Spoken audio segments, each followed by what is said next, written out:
लाखों में एगो बड़े हमर राजा। किस्मत के बाटे खुलल दरवाजा, लाखों में एगो बड़े हमर राजा। नैहर से ससुरवा तक भइल बाटे हाला। अरे सुना रे सखी पियावा दुबई में कमाला है। सुना रे सखी पियावा दुबई में कमाला।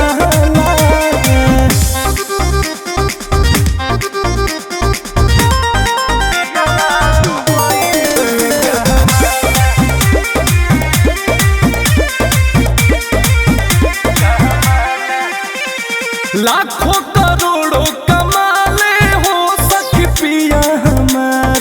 काल्हे तो ले आके दिया हो सखी सोना के हार। जैसन चाहनी वैसन हमके मिल गईले पियावा।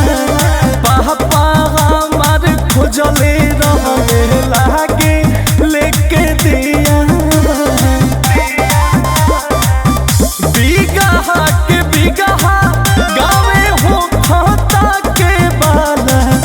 अरे सुनो ये सखी पियावा दुबई में कमाला है। सुनो ये सखी पियावा दुबई में कमाला।